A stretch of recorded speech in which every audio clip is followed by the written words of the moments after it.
গ্রামের একদম প্রত্যন্ত একটা এরিয়ার মধ্যে একটা ফ্যাক্টরি, আর এই ফ্যাক্টরিটা মূলত তাদের উৎপাদিত প্রোডাক্ট হচ্ছে চিপস, ফুচকা এবং পাস্তা। দেখেন আপনাদেরকে একটু দেখাবো, এই ফ্যাক্টরিটা কেবল নির্মাণাধীন ভবন। এটা একদম একটা দুর্গম একটা এরিয়ার ভিতরে, শহর থেকে এটার দূরত্ব প্রায় 30 থেকে 35 কিলোমিটার।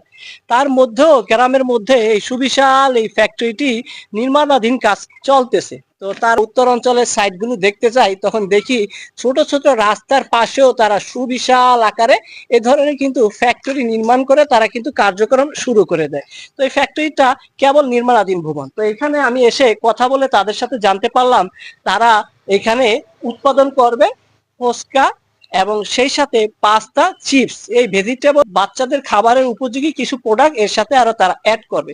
তো এটি কেবল নির্মাণাধীন ভবন। আমি ভিতরেও ভিজিট করেছি, আপনাদেরকেও আমি দেখাবো কিভাবে একটি নতুন একটি ফ্যাক্টরি, বিশাল এই ফ্যাক্টরিটি কেবল নির্মাণ হচ্ছে, নির্মাণাধীন এই ফ্যাক্টরিটি ভবন। আমি আপনাদেরকে যদি একটু দেখাই যে নতুন অবস্থায় এ ধরনের ফ্যাক্টরি গুলার আকার আকৃতি কেমন থাকে এবং যখন সংস্কার বা কাজটা সম্পূর্ণ শেষ হয়ে যায় তখন পূর্ণাঙ্গ হয়ে গেলে এই ফ্যাক্টরি গুলো কিন্তু দেখতে অসম্ভব সুন্দর লাগে।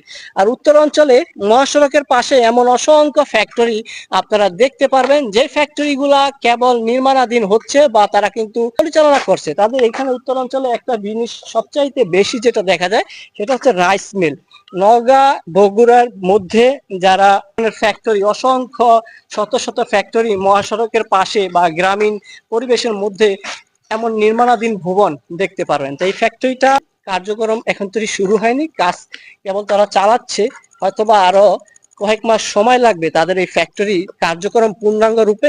থানার আওতাধীন এই ফ্যাক্টরিটি বগুড়া জেলা, আর পাইকর হচ্ছে গ্রাম।